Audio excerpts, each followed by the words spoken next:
नमस्कार फ्रेंड्स, मो यूट्यूब समस्त भाई भौणी मानक मोर नमस्कार। वर्तमान समय 10:07। सान भौणी वर्तमान घरे अच्छी। आमर रोसई बास सरला, डिनर हो सारा। मु खाइनी, कहीं खाई ना, बापा को खाली खाया दे देइछि। बापा बसिकी टीवी देखुंट। आपण को मु देखुची बापा एटी बसथिले टीवी रूम रे। वर्तमान से धोइबा जाइछन्ती। मु आपण मानको देखौची, ये मोर भणजा दौड़ी पळेला।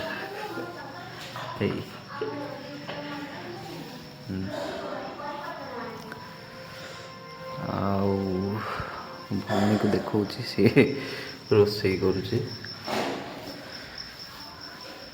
धुआं कर दीजिए।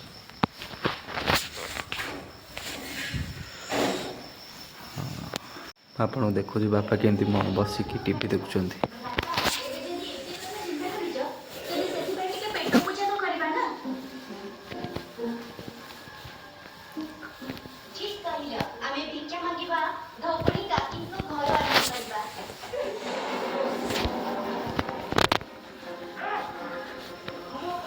ତ ମୁଁ ଏଇ ଜିନିଷ କରୁଛି ବୋଲି ସିଏ ଜାଣିନାହାନ୍ତି।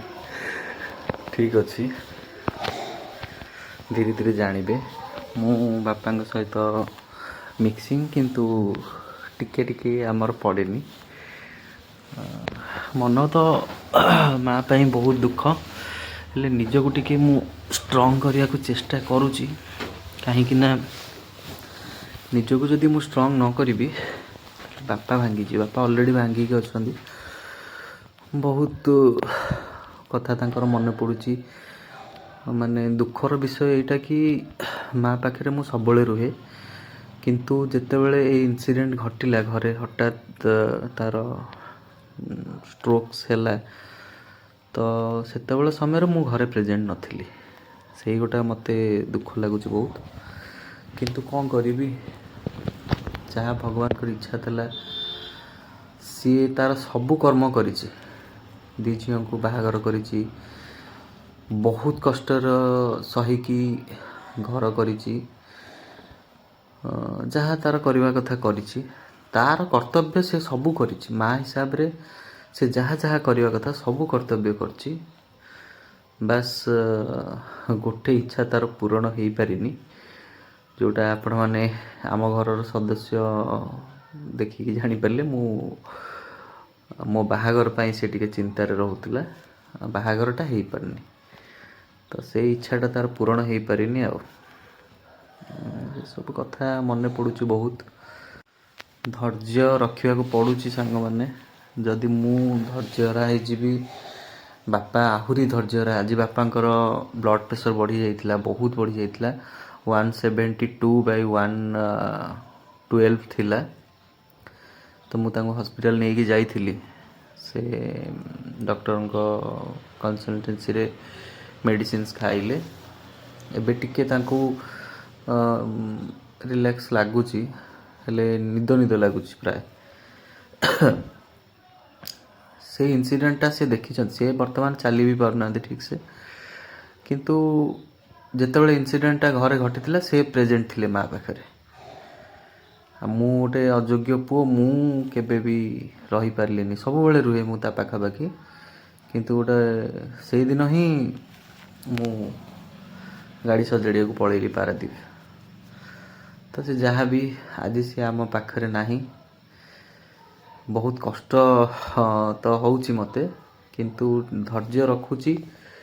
आग को बढ़िबार साहस रखा को चेष्टा करुची। मु जानिनी मो सह कौन हम, किंतु आग को न बढ़िले मो परिवार आ किए अच्छी, मु मो बापा बास। दी भणी को बाहागर हो सारी। तो आग को बढ़िया को मु चेष्टा करुची। बापा को देखी कौन करी, भाग्यर जहाँ साथ थिबो। तो सांग माने मो माँ सब कहे, सबू जिनस परे भगवान का आशीर्वाद आग। ଭଗବାନଙ୍କ ବିନା ଆଶୀର୍ବାଦରେ କିଛି ବି ହେଇପାରେନି। କର୍ମ ଠିକ୍ କରିବା ଦରକାର। ନିଜ କର୍ମକୁ ଯଦି ଆମେ ଠିକ୍ କରିବା ତାହେଲେ ଆମେ ଭଗବାନଙ୍କ ଆଶୀର୍ବାଦ ଲାଭ କରିପାରିବା। ଆଉ ବର୍ତ୍ତମାନ ସମୟରେ ଆମର ଭଗବାନ ହେଉଛନ୍ତି ଆମର ବାପା ମା'। ତମେ ମନ୍ଦିର ଯାଅ ନା କାହିଁକି, ଯାଅ କି ନ ଯାଅ, ତମେ ଭକ୍ତିଭାବ କେଉଁଠି ରଖ କି ନ ରଖ, ଯଦି ତମେ ମନରେ ଆଉ କର୍ମରେ ବାପା ମାଆଙ୍କର ପ୍ରତି ଭକ୍ତିଭାବ ରଖିବ, ତାଙ୍କର ସବୁ କଥା ମାନିବ, ଭାବିବ ଯେ ଇଏ ମୋର ଭଗବାନ, ଇଏ ଯାହା ମୋତେ କହିବେ ସେଇଟା ମୋ ପାଇଁ ଶିରଧାର୍ଯ୍ୟ, ତ ତମେ ଜୀବନରେ ବହୁତ ଆଗକୁ ଯାଇପାରିବ। ନହେଲେ କିଛିଟା ଅଫସୋସ ରହିଯିବ ମନରେ, ଘରର କୋଣରେ କିମ୍ବା ଲୋକଙ୍କ ଠାରୁ ଦୂରରେ ଲୁଚି ଲୁଚି କାନ୍ଦିବ, କିନ୍ତୁ ସେ କାନ୍ଦ ଦେଖିବାକୁ କେହି ନଥିବେ କି ସେ ଲୁହ ପୋଛିବାକୁ କେହି ନଥିବେ। ତ ସାଙ୍ଗମାନେ ସବୁବେଳେ ଭଲ କାମ କରନ୍ତୁ, ଅନ୍ୟର ଉପକାର କରନ୍ତୁ, ସମାଜର କଲ୍ୟାଣ କରନ୍ତୁ। ଦେଖିବେ ଆପଣଙ୍କ ନଜରରେ ଦୁନିଆଟା କିଛି ଅଲଗା ପ୍ରକାର ଦିଶିବ, ଆଉ ଆପଣଙ୍କୁ ତାର ରିଟର୍ଣ୍ଣ ସ୍ୱରୂପ କିଛି ଅଲଗା ପ୍ରକାର ମିଳିବ।